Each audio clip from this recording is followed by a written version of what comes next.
I know you probably don't want to hear this, but you need to cut the bull and get to work.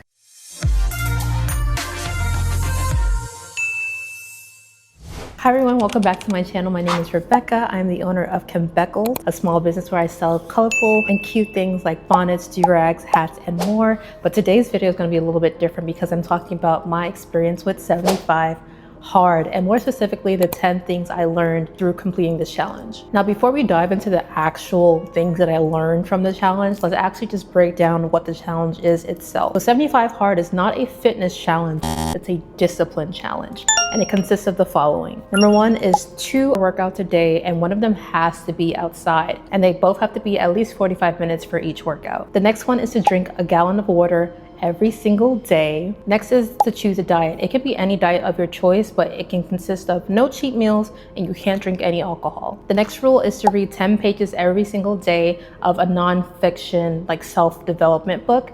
It can't be an audio book, so it has to be like a physical book or a digital one.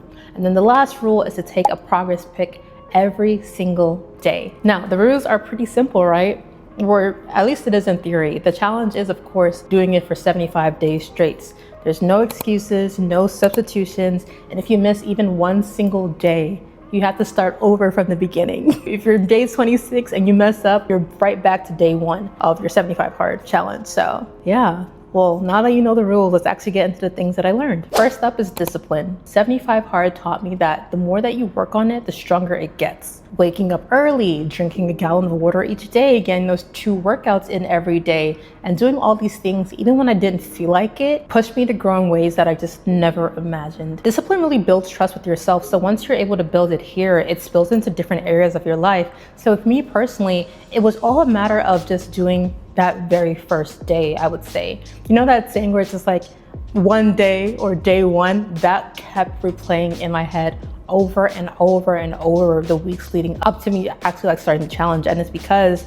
it was really just ringing true in my head, like, okay, am I gonna do this one day or am I gonna actually start my day 1? So when I had in mind, okay, this Monday I wanna do the 75 hard, and as long as I can get this one day done, I know I can do it just in general. So day 1 came, I read the book, I'm like, okay. I did the workouts, I'm like, okay. The water was a struggle, but at the end of the day, I was able to drink that gallon of water. So once that one day was complete, that proved to me myself, you can actually do this. If I can do it one time, what's stopping me from doing it 74 more times? So that began my 75 hard challenge and my journey, I would say. Just doing that one single day proved to me that I could do it. And from then on, I was like, okay, I'm gonna keep doing it. It's a matter of being consistent. By completing day 1, I feel as though it was really my body and mind's response to me saying, yes, you can do this. And then once you can hit these goals, what's really stopping you from hitting every other goal that you have in your life? You know what I mean? So if you're someone that really is struggling with self-discipline, I feel as though this challenge will really help you just lock it in. That leads me into number 2.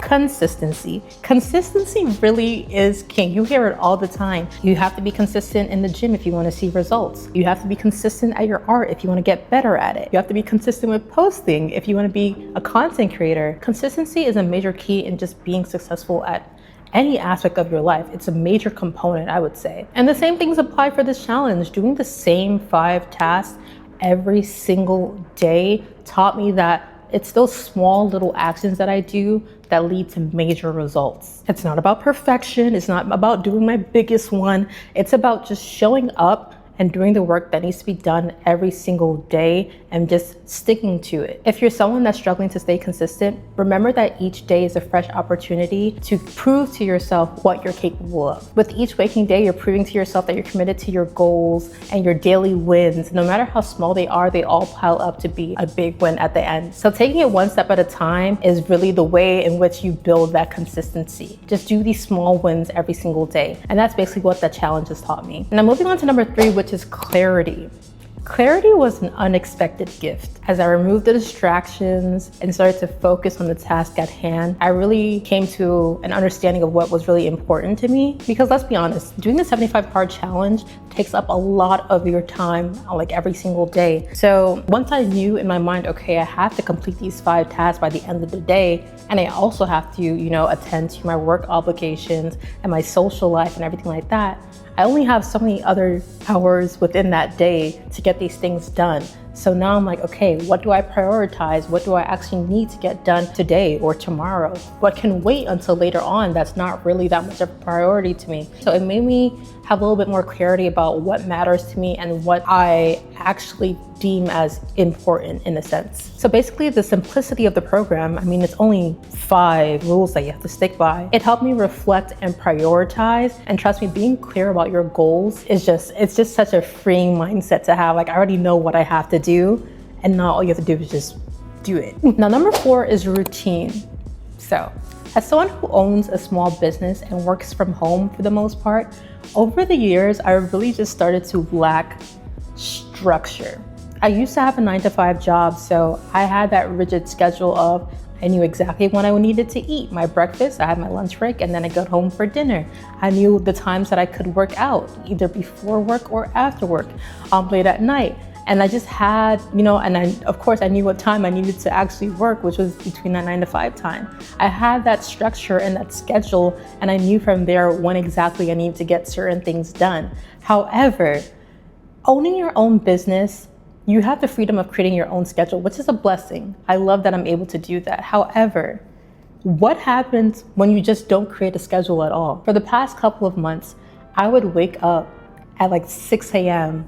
and be working all the way until 11 p.m. I know it sounds very scary. I'm basically like a workaholic, and it's gotten really, really bad to the point where I wasn't really having good, I would say, boundaries between my work life and like play life. I wasn't having any fun outside. Like, I love working. I enjoy what I do for work, so I don't see it as a problem to spend that much time on it. However, I know that it's not healthy to be working as much. So 75 Hard just kind of pulled me out of that, I would say. There would be times where I wouldn't even step outside of my house for up to 1 to 2 weeks. And I'm not even joking. Like, I wouldn't even have the sun get on my skin at all, because I'm literally at home working, and everything that I need is at home. I wouldn't even leave the apartment unless it was because my trash can was still full and I needed to empty it out. So having 75 Hard, where it's forcing me to go outside and at least have one workout every single day outside, and it's forcing me to actually take the time to read 10 pages on a book. Reading is something that's the only task that you can't multitask with. I can't read and also work on something else. I literally have to take the time to read. So breaking that up for me and actually giving me a routine, knowing that I have to get these workouts done and all this other stuff, it gave me like a sense of structure in my day-to-day life that I really, really needed. So now I'm not really working from 6 a.m. to 11 p.m. I'm getting up, I'm having my, my tea in the morning, reading my book. Maybe I go out and have my walk for the day and spend this X amount of time towards editing videos or working on new products or X, Y, and Z. And then once that's done, I move into something else. And that structure helped me a lot more and got me into a better flow than I was before. And now I'm no longer living such a sedentary lifestyle where I'm just sitting in front of my computer all freaking day long. It's helped me be a little bit more mobile, And of course, doing all of these different things every single day definitely helped to improve my mood, especially with it being towards winter time right now. Seasonal depression ain't no joke, baby. So it was good to have that routine to just get me out of that space. Now, number 5 is how to restart.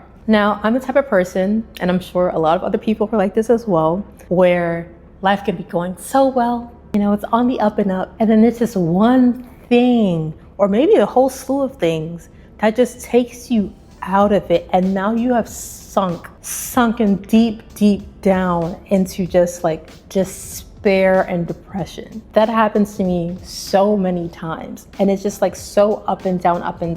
And sometimes when I get into those pits, it can be really, really hard for me to pull myself out of it. And sometimes I want to get out of it, but I don't even know what to do. Doing this challenge let me know what I need to do. From doing this challenge, I was able to learn certain things that I really enjoyed that helped me clear my mind and kind of get me back on track. And 3 things specifically for me. 1 was reading my favorite self-help books. 2 was taking deep breaths and stretches. And 3 was going out on a walk. I really love Jen Sincero's, I hope I'm pronouncing her name correctly, but I really love Jen Sincero's works, and all of her books really just give me motivations, and they're really easy reads. So when I need to kind of pull myself out of a little funk and need a little bit of motivation, I just pick up one of her books and I know it's gonna get me back in that good headspace. Number 2, the deep stretches and deep breaths. Literally sometimes I'm just feeling so overwhelmed and anxious that I kind of just need to woosah, get a nice stretch, touch my toes, reach out to the sky, do some little, shoulder rotations, and just help myself kind of just like calm down and recenter in a sense. And then the last one was just going on walks. Going on walks gives me so much clarity. No matter what's going on in my life, I could have heard the worst news ever. Going on walks will help me calm down and just take my mind off things. Sometimes I go on walks and I'm able to find solutions of things that I'm racking my head about in the house. Once I actually just step outside and think about it, I'm able to come up with like 5 different solutions that I probably wouldn't have if I was just stuck in the house brooding over it. So just going on walks, sometimes you don't even have to think about what's going on. Literally being able to just clear your head, going on a walk just helps so much. So those are the things that I was able to get from the challenge that helps me just to reset. When I'm in those dumps where I'm just like, oh my God, I'm going through it right now. I don't want to be in this space anymore. What can I do? Those are the 3 things that I can do. And of course, it might be different for you. If you were to do this challenge, you might be learning that exercising is what brings you out of it. That's what brings a lot of people out of it, going to the gym. Me, not so much, but for you, that could be your thing. Doing this challenge will open you up to find out what exactly it is for you that'll help you get out of that slump. So if you're going to try this challenge, I just advise you to be a little bit mindful of the things that bring you peace and clarity that you're seeing within that routine that you can actually just like implement whenever you need that little pick me up later on. Now, number 6. Stop the pity party. I know you probably don't want to hear this, but you need to cut the bull and get to work. When they say that no one is going to save you, it's true. You're not going to suddenly be active in the gym if you're sitting on the couch all day. You're not going to suddenly be out of your financial situation if you're just wallowing in self-pity. And you're not going to do the 75 hard if you're just making excuses. There's a really popular quote that goes, I'm sure you already know it, if it's important to you, you'll find a way. If it's not, you'll find an excuse. People love their excuses. Excuses is what gives people comfort. Oh, I can't do this because X, Y, and Z. I can't go to the gym because my accident with my leg like 10 years ago is really, it's always something. If you don't want to do something, I promise you, you're gonna find an excuse as to why you can't do it. Oh, I can't start a YouTube because my personality is blah, blah, blah. Please, wrap it up. Wrap it up fast, quickly even. There were tough days within the challenge where I wanted to give up and just like make an excuse and call it quits. But the thing is, excuses don't get you results at the end of the day. 75 Hard taught me to quit whining and start acting. Life isn't waiting for you to get ready. It's about doing the hard stuff anyway and proving to yourself that you're stronger than your excuses. And let me tell you right now, me, Becca, to you, you are stronger than your excuses. Number 7 is about knowledge. Man, oh man. When they say knowledge is power, it could not be a truer statement. Me personally, I see myself as a lifelong learner. When I was back in school, the thing I hated the most was taking exams. I hated tests so much because it gave me such a bad anxiety. I remember even taking the LSAT a couple of times, and every time I took it, my stomach would be in knots just because I was just so anxious. But I never hated school. I never hated schooling and learning. Learning was one of my favorite things ever. I always loved learning about different cultures, languages, politics, strategies, all that stuff. I just kind of like latched onto it and I'm like, give me more and more and more and more and more. I craved knowledge in a sense. And even after my time in academia was finished, I still committed myself to being a lifelong student. However, in the last couple of years, and of course, no thanks to social media, I haven't even seen myself as so much as just like pick up a book. If I'm being quite honest, and it sounds very crazy to say, but when you actually think about it, when was the last time you actually just read a book? Doing this challenge and actually having to, as one of the rules, read 10 pages of a nonfiction book got me back into that space of actually just being a student. Now I'm in the space of learning. I feel as though I fell back in love with reading nonfiction literature, and I was learning new tips along the way. And it got to the point where some days I didn't even stop at just reading the 10 pages. I got so immersed in my readings that I just kept going and going. When I read 20 pages, 30 pages in a day, and I ended up finishing like a couple of books for the challenge. But it was just, I don't know, it just kind of sparked that love love that I had for literature that I kind of had in the past that I felt as though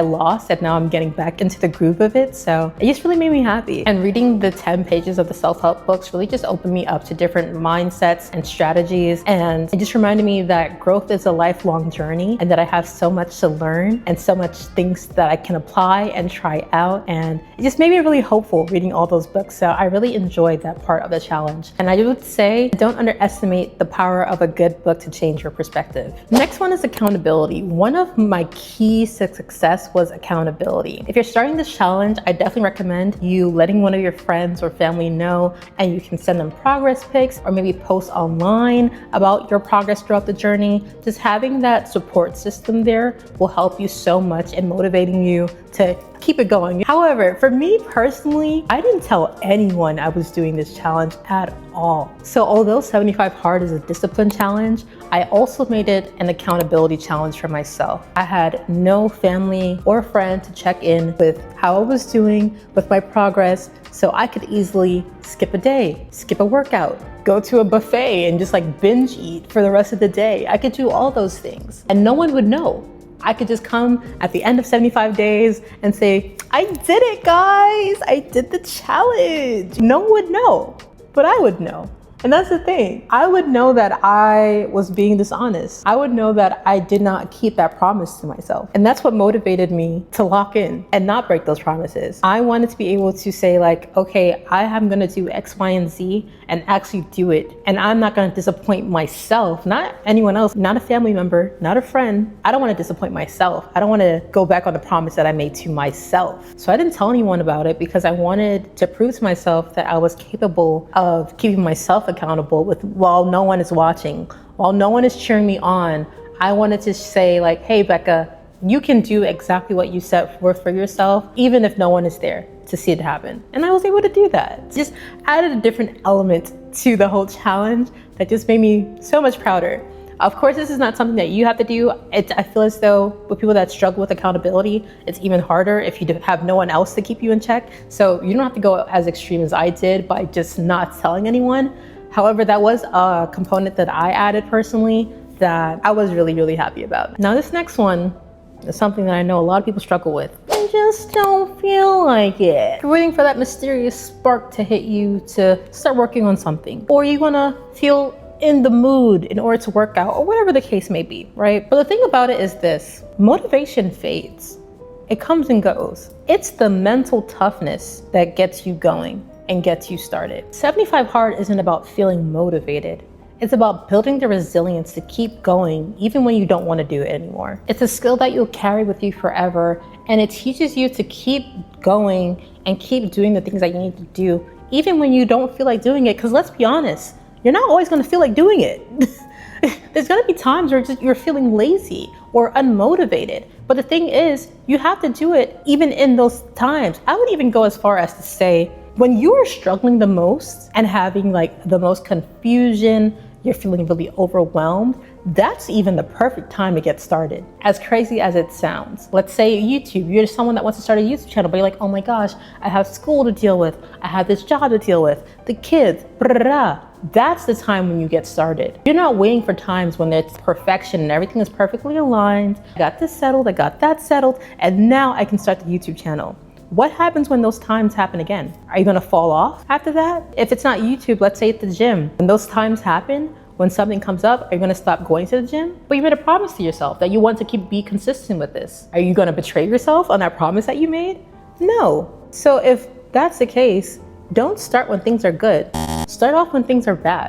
That way, when things are good, you know that if things get bad, you already know, I know how to do it when things are bad. I know how to do it when things are tough. That's what this challenge has taught me and what it could teach you as well. Do it scared, do it unmotivated. Just do it.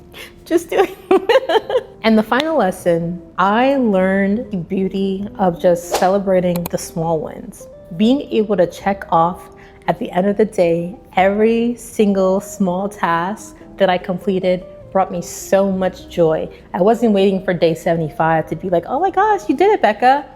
I said it to myself after every single check I made on my checklist. Oh my gosh, you did your workout today. Good job, Becca. Oh my gosh, you read your book today. Good job, Becca. At the end of the day, I'm like, oh my gosh, I completed another day. Good job, Becca. I celebrated all those small wins for myself. And that's the same thing that you'll be able to do as well. You don't have to wait for something grand to happen in order to be proud of yourself. Those small things, that small little pieces of consistency that you've been hitting at, it's something worth celebration. Don't wait for day 75 to recognize your growth.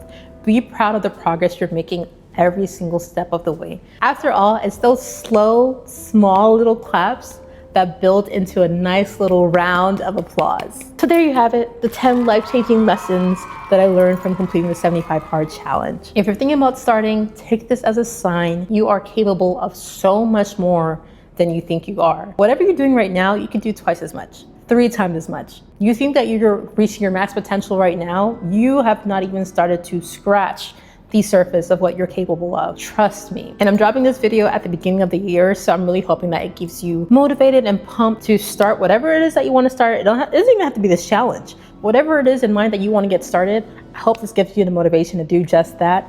And if you ever need a pick-me-up throughout the year, you can always come back to this video and get that nice little boost from Becca. If this video resonated with you, please drop a comment below. I'd love to chit-chat to you if you've done the challenge, if you're thinking about doing the challenge, and be sure to give this video a nice big thumbs up and subscribe if you want to see more videos from me. In the next video, I'll be talking about my tips and tricks for completing the 75 Hard Challenge, as well as showing my weight loss progress. So be sure to tune into that. And I can't wait to see you guys in the next video. Bye.